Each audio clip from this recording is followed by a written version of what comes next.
The doctor said the mass near my pancreas might leave me only 3 days. My wife squeezed my hand, leaned close enough for her perfume to cut through the hospital disinfectant, and smiled. Finally, she whispered, 3 more days, then it's all mine.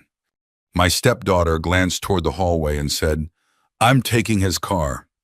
I didn't move. Didn't blink. I just stared at the white ceiling tiles above my bed and listened to the blood pounding behind my ears. It was 4:17 on a Tuesday afternoon at Riverside Methodist Hospital in Columbus, Ohio. Outside my room, rubber wheels squeaked across the polished floor. Somebody's television was playing too loud down the hall. A nurse laughed at something near the station, and for a second the whole world sounded painfully normal. Inside that room, mine had just split open. A few minutes earlier, Dr. Daniel Price had stood at the foot of my bed with a tablet pressed against his chest. The CT shows a mass near the pancreas, he'd said. There's also a serious infection. We need a biopsy and more testing before we know exactly what we're dealing with. My wife, Vanessa, didn't ask whether it could be treated. She asked, are you saying he could die this week? Dr. Price paused. Doctors pause when they're choosing which truth you can handle.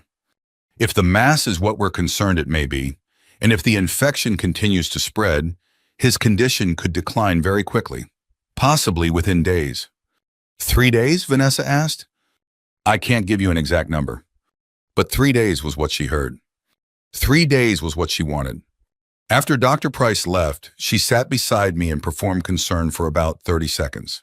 She smoothed the blanket across my stomach. She touched my forehead. Then she looked at my closed eyes and decided the pain medication had taken me somewhere far away. That was when she whispered it. Chloe's comment about my car came right after. Not just any car either. A 1972 Corvette Stingray, dark blue with a rebuilt small block engine and cream-colored seats. Margaret and I had bought it in rough shape in 2006. We spent weekends restoring it in the garage, arguing over paint samples and eating takeout on overturned buckets. Margaret was my first wife, my real partner. She died 11 years before that hospital room, after 37 years of marriage. I still had a photograph of her sitting behind the wheel of that Corvette, grinning like a teenager with grease on one cheek. Chloe knew what that car meant to me. That apparently made no difference.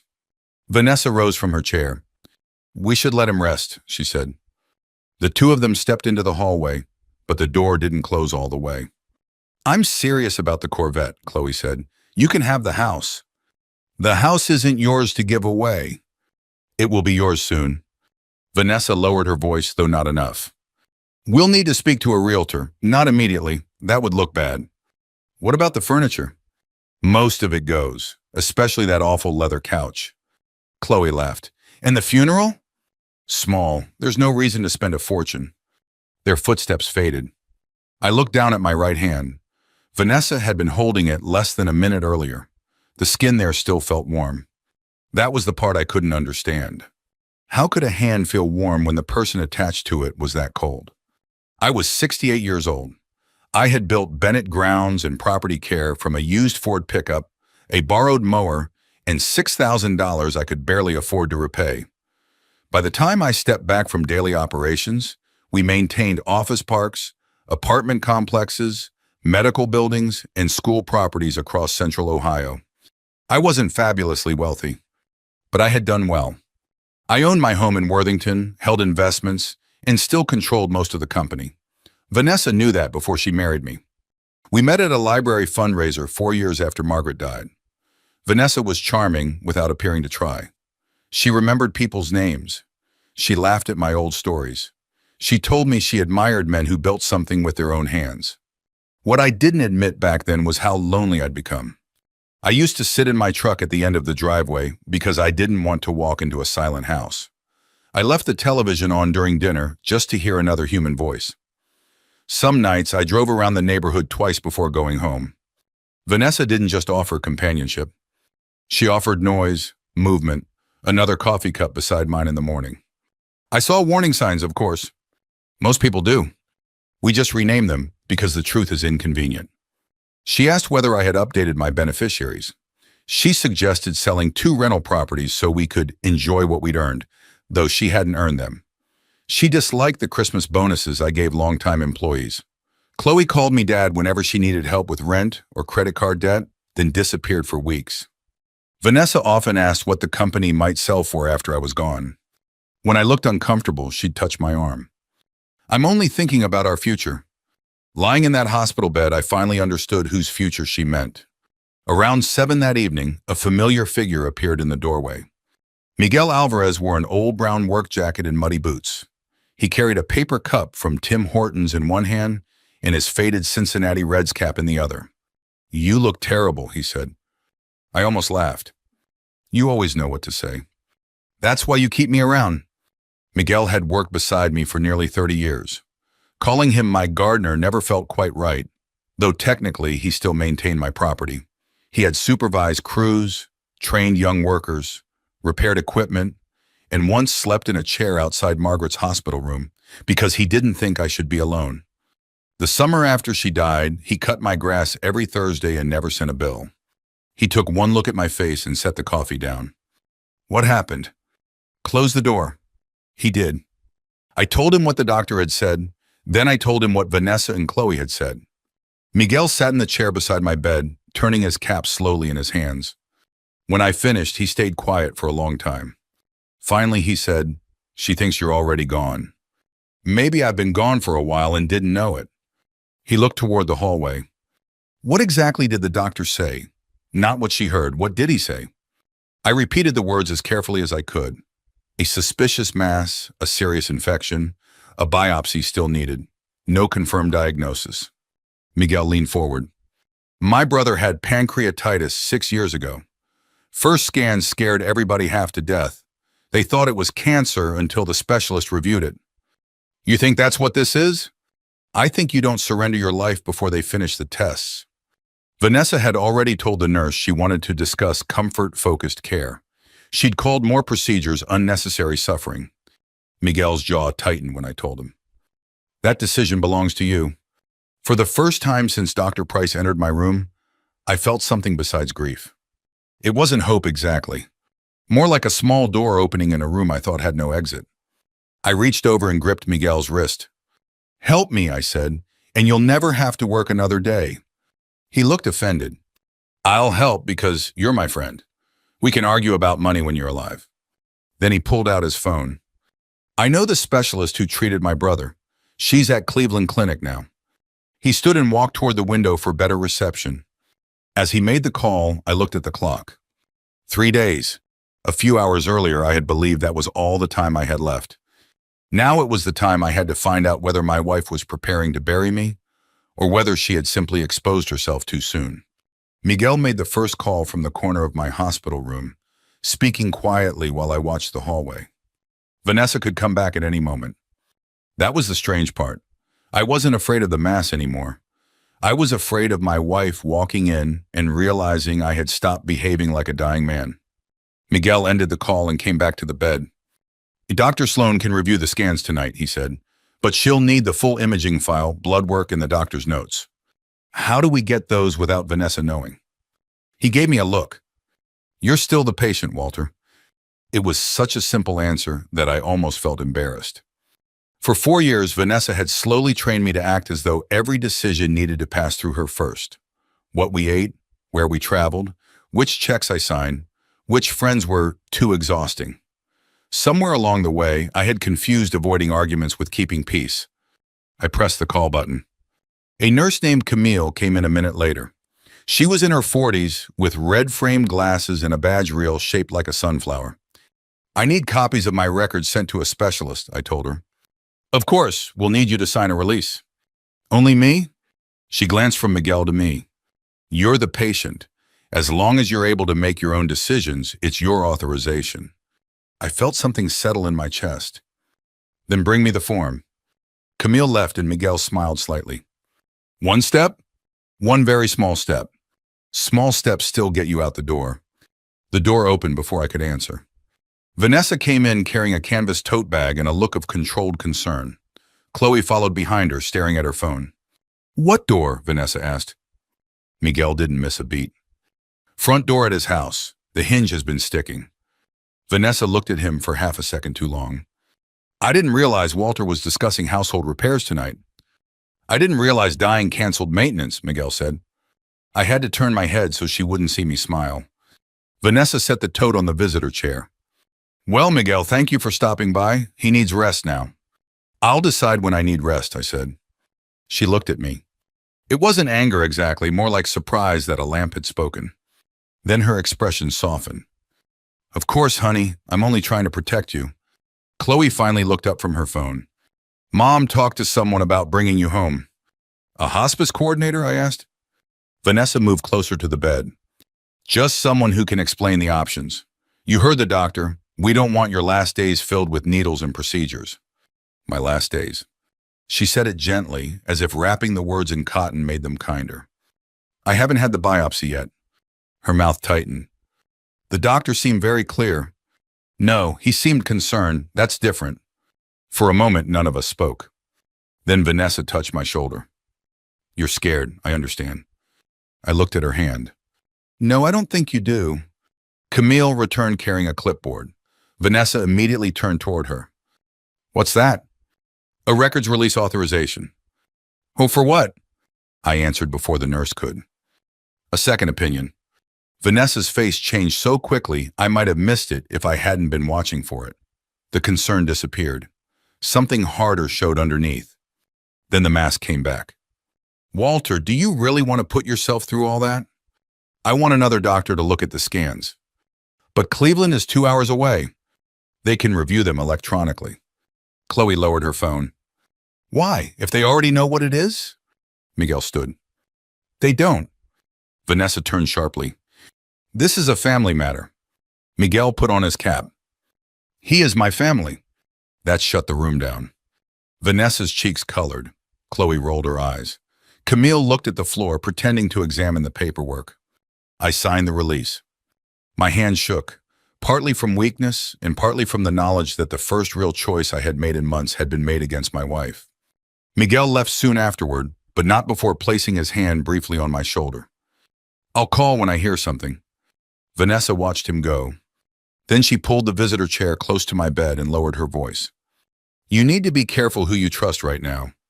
I almost laughed at the nerve of it. Why? People behave differently when they think money is involved. So I've noticed. Her eyes narrowed. What is that supposed to mean? Nothing. I'm tired. I closed my eyes. She sat there another 10 minutes. I could feel her watching me, waiting to see if I would explain myself. I didn't. The next morning, she arrived early with coffee, a laptop, and a folder of documents. For anyone walking past, she looked devoted. She arranged my breakfast tray. She spoke sweetly to the nurses. She posted a photograph of our hands together on Facebook with a request for prayers. Then she opened the folder. These are just routine forms, she said, so I can handle bills if you become too weak. I looked at the first page. Durable power of attorney. The second gave her broader access to financial accounts. The third allowed her to speak with business representatives on my behalf. Routine forms. I let the papers rest on my blanket. I'll have Eleanor review them. Vanessa's smile stayed in place, but the muscles around it stiffened. Your attorney, now? She's been handling my affairs for 20 years. You don't need to drag outsiders into this. Eleanor isn't an outsider. Chloe was stretched across the couch by the window, scrolling through listings on her phone. She spoke without looking up. Mom's trying to help you. Then she won't mind Eleanor reading them. Vanessa picked up the folder. You're not thinking clearly. That sentence frightened me more than I wanted to admit. Not because it was true, because I realized how useful it could become if she repeated it often enough. When Vanessa went downstairs for lunch, I asked Camille to contact the hospital social worker and document that I wanted control of my own medical decisions. Then I called Eleanor Walsh from the bathroom, with the sink running so Chloe wouldn't hear from the other room. Eleanor answered on the second ring. Walter? I need you to listen carefully. Her voice changed when I told her about the diagnosis, then sharpened when I described Vanessa's papers. Do not sign anything, she said. I wasn't planning to. I need your physicians to document that you're alert, oriented, and capable of making decisions. I'll also review every existing authorization Vanessa has. Can you come here? I'm leaving now. She paused. Walter, are you safe? I looked at the locked bathroom door. I'm not sure. That afternoon, Dr. Rebecca Sloan called from Cleveland. She had reviewed the images. There is definitely an abnormal area near the pancreas, she said, but I do not agree that the imaging alone supports a terminal diagnosis. It may be an infected pseudocyst related to pancreatitis. So I might not have cancer? You might not, but the infection is serious, and we need tissue results. I strongly recommend drainage, biopsy, and continued antibiotics. I gripped the phone tighter. Vanessa had wanted me home without any of that. How soon? Today, if your hospital team agrees. The procedure happened that evening. Vanessa was furious, though she disguised it as fear. She stood beside the bed before they wheeled me away. You're making yourself suffer for nothing. I need to know. What if the answer changes nothing? Then at least it'll be my answer. 2 days later, Dr. Price entered my room with Camille and closed the door. Vanessa had gone home to shower. Chloe was downstairs getting coffee. Dr. Price sat down. The biopsy found no cancer cells. I stared at him. He continued explaining. An infected pancreatic pseudocyst. Severe inflammation. Dangerous, yes. Treatable with drainage, antibiotics, and follow-up care. I heard the words, but my mind couldn't hold them all at once. I'm not dying? Not from this. You have a recovery ahead of you, but no, Walter, you are not terminal. I covered my face with both hands. For a moment, relief hit so hard it hurt. Then I thought of Vanessa's smile. Chloe claiming the Corvette. The folder of papers. Miguel arrived 20 minutes later. I told him the news and he pulled me into a careful hug. Then we tell them, he said, tonight. I wanted to. God knows I wanted to watch Vanessa's face when she heard it. But Eleanor, standing near the window with her briefcase, shook her head. If you confront her now, she'll say she was grieving. She'll deny what she said. More importantly, we still don't know what she has already tried to put in motion. I looked from her to Miguel. I don't want to spend my second chance playing games. This isn't a game, Eleanor said. It's protection. I sat with that. Then I asked Dr. Price to tell Vanessa only that my condition had stabilized and additional results were still being reviewed. After everyone left, Miguel remained beside the bed. So what now? He asked. I looked toward the hallway, where my wife would soon return and perform another scene of loving concern. Let them plan the funeral. Miguel's eyebrows rose. Why? Because I want to hear what they say when they think I'll never answer back.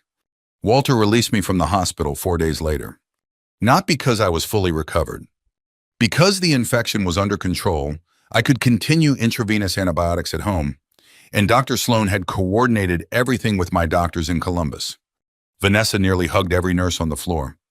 You have no idea what this means, she said, dabbing at dry eyes with a tissue.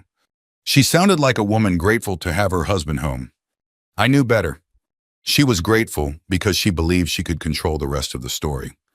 The November air felt sharp against my face as Miguel helped me into my silver Ford Explorer. You sure you're okay? He asked quietly. No. You physically okay? I'll get there. He nodded. And the rest? I looked toward Vanessa's SUV, where Chloe was already complaining that the ride home would make her late for dinner with friends. I don't know if I'll ever get there. Home didn't feel like home anymore. The maple tree Margaret and I planted 25 years earlier still stood beside the driveway, its last red leaves scattered across the lawn. The porch swing she'd loved still creaked in the wind. Everything looked exactly the same. Only I had changed. Or maybe I'd finally started seeing things that had been there all along. Vanessa hurried inside first. I'll get the guest room ready. I frowned. The guest room? You'll be more comfortable downstairs while you're recovering. The master bedroom was upstairs. So you'll be sleeping upstairs? Well, she hesitated, you need uninterrupted sleep. She had already rearranged my life before I had even walked through my own front door. I'll sleep in my room. She forced another smile. Whatever makes you happy. It wasn't worth arguing. Not yet. The home health nurse arrived that evening. Her name was Denise. She checked my PICC line, reviewed my medications, measured my temperature, and reminded me that recovery would take several weeks. You're going to feel weak, she said. That's nothing new. She laughed. I like patience with a sense of humor. After Denise left, Vanessa watched me swallow my evening pills. You should probably rest. I've been resting for 4 days. You need to save your strength. For what? She didn't answer. Instead, she tucked the blanket around my legs as if I were 98 instead of 68. Anyone watching would have thought I had married a saint. The next morning, I woke before sunrise. Old habits die hard. For 40 years, I'd started my mornings before 6. Even after retirement, my body still believed dawn belonged to working men. The house was quiet. Too quiet. I made my way downstairs with my cane, moving slowly enough that the floorboards wouldn't complain. As I reached the kitchen, I heard voices coming from the dining room. Vanessa. Chloe. Neither knew I was awake. The realtor can come next Thursday, Chloe said. Vanessa lowered her voice. Not yet. Why not? People will talk. So? We need everyone feeling sorry for us first. I froze. Vanessa continued. The market's still good. We repaint the living room, replace Harold's old furniture, stage the place properly. We'll get much more. And the Corvette? Sell it. I already have somebody interested. I closed my eyes. Margaret had helped me rebuild that Corvette one bolt at a time. She'd insisted on cream-colored seats because she said they looked happier. After she died, I couldn't even start the engine for almost 2 years. Now Chloe was negotiating a sale before I was supposedly gone. Amna. I quietly returned upstairs before they saw me. For the first time in my life, my own staircase felt like enemy territory. That afternoon, Miguel arrived carrying a rake over one shoulder. Officially, he was there to clean leaves. Unofficially, he was checking on me. Vanessa greeted him with an overly sweet smile. Oh, Miguel, we really don't need yard work right now. He looked around. Leaves don't usually wait for funerals. I almost laughed. She forced another smile. Well, thank you. Miguel spent an hour outside. Then he knocked on my bedroom door. Mind if I check the backyard drainage? Vanessa answered before I could. Go ahead. She had no idea we had used that excuse dozens of times over the years, whenever we needed to talk privately. 5 minutes later, I slowly stepped onto the back deck. Miguel pretended to examine a drain pipe. Without looking up, he said quietly, Eleanor's been busy. How busy? She found 3 requests Vanessa made. I gripped my cane. What requests? She called your bank asking about account access after a spouse dies. I wasn't surprised. She contacted the company's insurance carrier asking who'd become authorized if something happened to you. That one hurt. She also asked your accountant for copies of business valuation reports. I stared across the yard. She moved fast. She planned ahead. Yeah. Miguel finally looked at me. She hasn't actually gotten anything. Not yet. No. He smiled faintly. Because Eleanor stopped every door before it opened. I let out a slow breath. For the first time since leaving the hospital, I felt something close to relief. I.e., that evening Eleanor came over carrying a grocery bag so it looked like a social visit. Vanessa welcomed her politely. Walter's been wanting company. I've been wanting homemade chili, Eleanor answered. It was the most natural lie I'd heard all week. After dinner, Vanessa went upstairs to shower. Eleanor spread several folders across my office desk. Here's where we stand. She spoke quietly. You're mentally competent. Every physician has documented that. Good. I've revoked every financial power of attorney she'd been encouraging you to sign. What about the old ones? You never actually gave her broad authority. I nodded. Lucky. Not lucky. She smiled. You've always been cautious, even when you forgot why. Then she opened another folder. I also recommend transferring the company into an irrevocable trust before your divorce becomes inevitable. The word hit me harder than expected. Divorce. Until that moment, I hadn't actually admitted it to myself. Eleanor noticed. You don't have to decide tonight. I think I already have. Over the next week, my routine settled into an uncomfortable rhythm.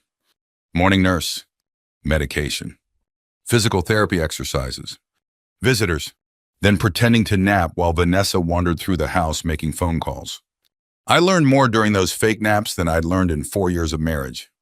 She wasn't openly evil. She was practical, clinical, detached. She spoke about my death the same way people discuss replacing a roof. Necessary, inconvenient, manageable. That somehow made it worse. One afternoon, Chloe invited two friends over. They stood in my garage looking at the Corvette. One of the boys whistled. Your stepdad really kept this thing clean. He worshipped it, Chloe said. Lucky you. She shrugged. I'll probably sell it and finally take that Europe trip. The boy asked, You think that's what he'd want? Chloe laughed. He won't care. Those three words echoed in my head long after they left. He won't care. Maybe she was right. Dead men don't care. But I wasn't dead. Not yet. A few days later, Miguel returned carrying a small rosemary plant. He placed it beside the back steps. Vanessa barely noticed. I did. Rosemary. Our old signal. The first legal documents were complete. One step closer. As he loaded his tools back into the truck, he looked toward the kitchen window where Vanessa stood talking on her phone. Then he tipped his cap slightly. Not a smile. Not a celebration. Just enough to tell me, we're almost ready. That night, as rain tapped softly against the bedroom windows, Vanessa climbed into bed beside me for the first time since I'd come home. She rolled toward me and rested her head lightly on my shoulder. I've been thinking, she whispered. About what? We should invite everyone over Sunday. For what? So your friends can see you, just in case. I stared into the darkness. Just in case. She wanted witnesses. A final memory. Maybe even sympathy before the funeral. I swallowed slowly. That sounds like a wonderful idea. She kissed my cheek. I knew you'd understand. When her breathing finally settled into sleep, I lay awake listening to the old grandfather clock downstairs strike midnight. One slow chime after another. Not counting down to my death anymore. Counting down to the day the truth would finally walk through my front door. By Sunday morning, the whole thing almost fell apart. Eleanor arrived at 8, carrying a leather briefcase and 2 cardboard cups of coffee. She came through the side door so Vanessa wouldn't see her from the upstairs window. Miguel was already in the kitchen, pretending to fix a loose cabinet hinge. This needs notarized, Eleanor said, pulling out the final company document. And the bank still hasn't confirmed the new signing authority. How long, I asked. Could be an hour, could be Monday. Monday is too late. Miguel glanced toward the ceiling. Vanessa was upstairs getting dressed for what she kept calling my farewell gathering. Eleanor lowered her voice. Walter, we can postpone this. No. You're still recovering. Your blood pressure was high yesterday. I know. And once you do this, you can't put the marriage back where it was. I looked down at the papers. That was the sentence I had been avoiding. Not because I wanted Vanessa back. I didn't. But ending a marriage, even a bad one, felt like admitting I had failed twice. First by trusting the wrong person, then by staying long enough for her to believe I could be managed. Miguel closed the cabinet door. You don't have to embarrass her, he said. Just stop her from telling everybody her version after you're gone. I'm not going anywhere. I know that. She doesn't. That was the point. At 9:30, a mobile notary named Carol Jennings pulled into the driveway in a gray Honda Accord. Eleanor introduced her as an old client dropping off paperwork. We signed everything in my office while Vanessa supervised flower arrangements in the living room. My hand shook badly enough that Carol paused. Would you like a moment? I'm fine. She studied me. Can you tell me, in your own words, what you're signing? I explained the employee ownership plan, Miguel's 12% stake, the trust, and the removal of Vanessa from any business authority. Carol nodded. That's all I needed. By 10, the documents were signed. At 10:15, Eleanor's phone buzzed. She read the message and looked at me. The bank confirmed. Miguel let out a breath. For the first time all morning, I did too. Then Denise, the home health nurse, arrived and checked my blood pressure. 168/94, she said. That is not a good number. I'm having company. You're having stress. That too. She looked directly at me. Whatever you're planning, keep it short. I almost asked how she knew. Maybe older people aren't as good at hiding things as we think. By noon, cars lined both sides of the street. Vanessa had gone all out. White lilies covered the dining room table. Framed pictures of our wedding stood beside trays of sandwiches and pasta salad from the church ladies. A slideshow ran silently on the television, showing 4 years of vacations, holiday dinners, and smiling photographs of Vanessa and me. Margaret was nowhere in it. Neither were the early days of the company. 40 years of my life had been edited down to the years Vanessa had occupied. Pastor Thomas Reed arrived with his wife. Barbara and Jim Collins came from 2 houses down.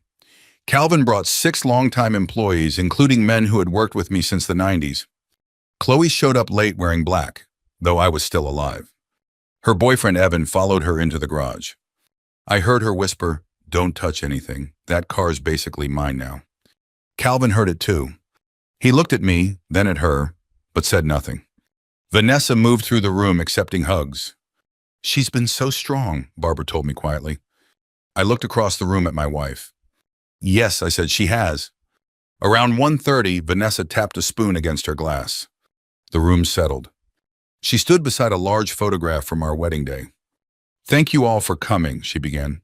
"Walter wanted the people he loves around him while he still has the strength to enjoy it." I had never said that. She placed one hand against her chest. "These last few days have taught me how fragile life is. Walter gave me a home, a family, and a future. He always said he wanted me to remain here, surrounded by the life we built together." Eleanor stood near the back wall, expressionless. Vanessa continued. "He also trusted Chloe to help protect his legacy." Chloe lowered her eyes like a grieving daughter. That nearly made me laugh. Then Vanessa said, "I know Walter would want the company to remain with family." Calvin's head lifted. There it was. Not grief. Positioning. She was building a story in front of witnesses. I pushed myself out of the chair. Miguel moved toward me, but I shook my head. I wanted to stand on my own. The room went quiet when I stepped forward with my cane. Vanessa smiled. "Oh, honey, you don't have to." "Yes," I said, "I do." I faced the room. "Thank you for coming. Vanessa asked all of you here to say goodbye." Several people looked down. "Before anybody does that, I need you to hear what I heard." Vanessa's smile vanished. Miguel picked up the small speaker from the bookshelf and pressed play. My wife's voice filled the room. "Finally, 3 more days, then it's all mine." Nobody moved. Then Chloe's voice. "I'm taking his car." A third recording followed. Vanessa and Chloe discussing the realtor, the furniture, and how little they intended to spend on my funeral. The final clip was Vanessa saying, "We need the papers signed before he starts asking questions." Miguel stopped the recording. Silence pressed against the walls. Vanessa recovered first. "This is disgusting," she said. "You recorded private conversations?" "I recorded conversations I was part of," I said, and Miguel saved things said in front of him. "You were drugged, you were confused." Eleanor stepped forward. "Walter was examined by 2 physicians. Both confirmed he was fully competent." Vanessa pointed at Miguel. "He put you up to this. He wants your money." Calvin spoke from near the fireplace. "Then why did you ask me for the company valuation last Wednesday?" Every face turned toward her. Vanessa opened her mouth, but nothing came out.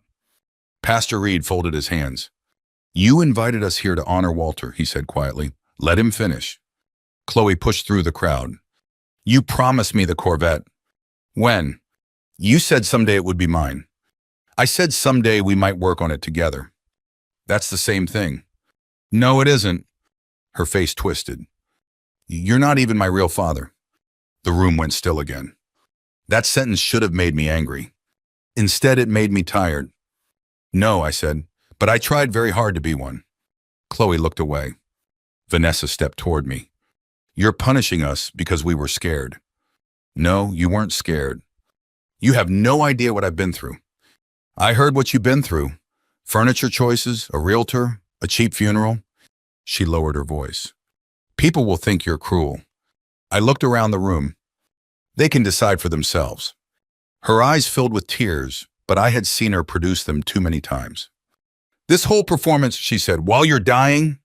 I gripped the cane and straightened as much as my body allowed. "You're right about one thing." She waited.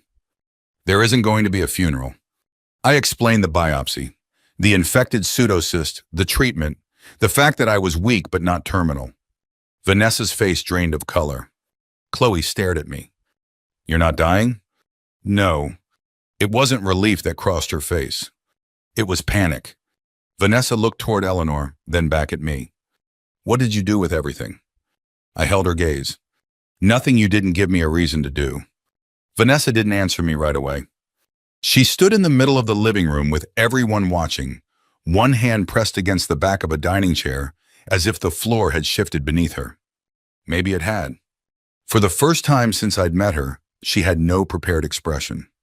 No soft smile, no careful tears, no gentle hand on my arm. Just fear. What did you do? She asked again. I looked toward Eleanor. She nodded once. So I told them. Not every legal detail.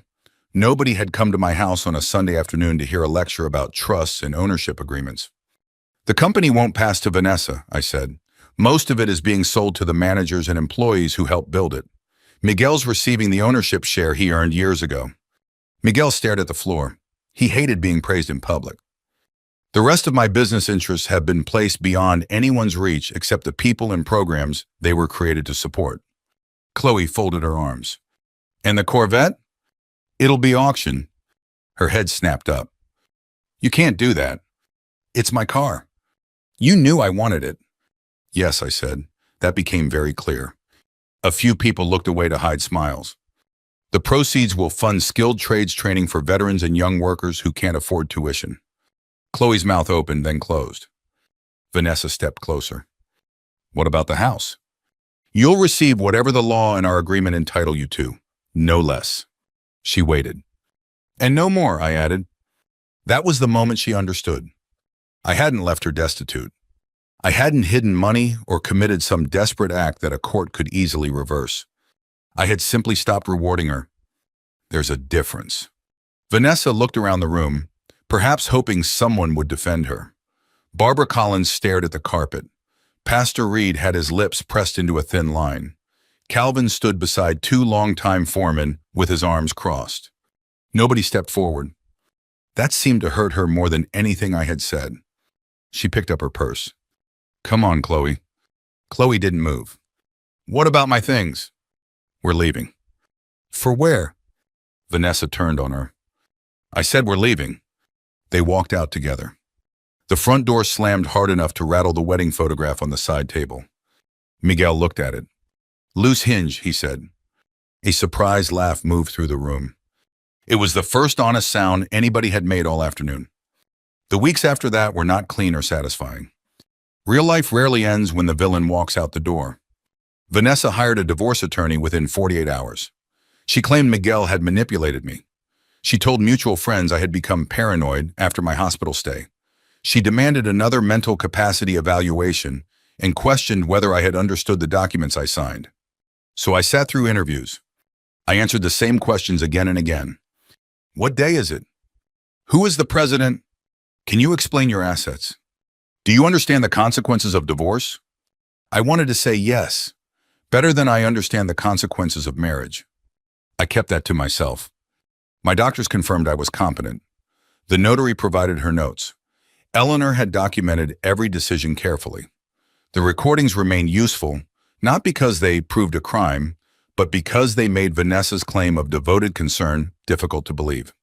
Still, the process wore me down. There were nights I considered paying her whatever she wanted just to make the calls stop. One evening, I sat at the kitchen table surrounded by legal envelopes, my antibiotic pump resting beside my chair. I could give her more, I told Eleanor over the phone. Buy myself some peace.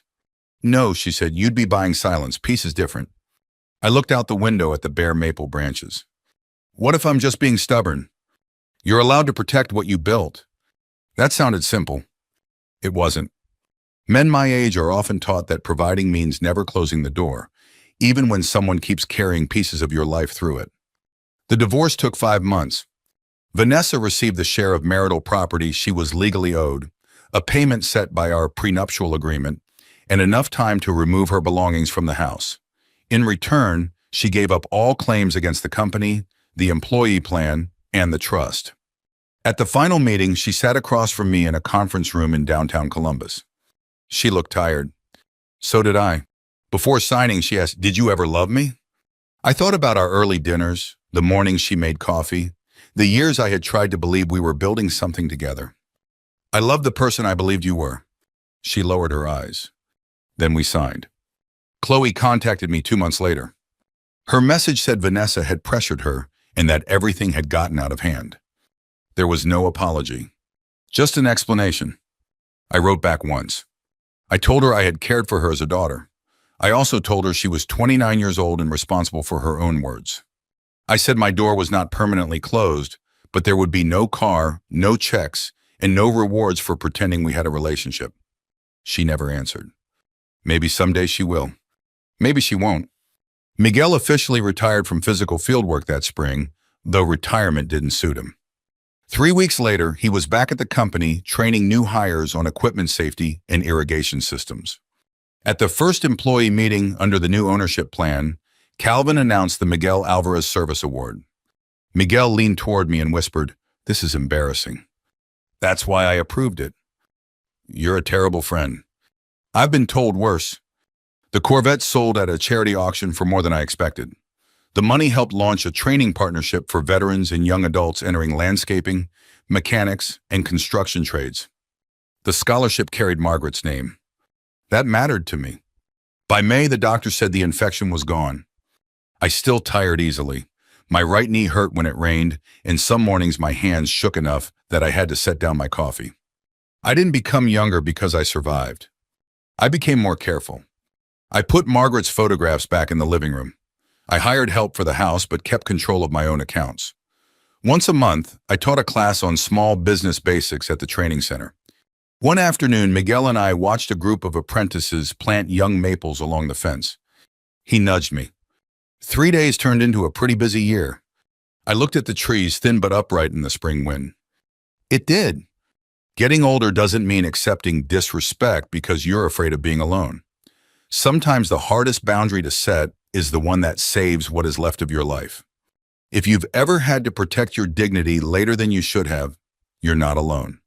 Share what the experience taught you, and remember the people who stay when there is nothing to gain.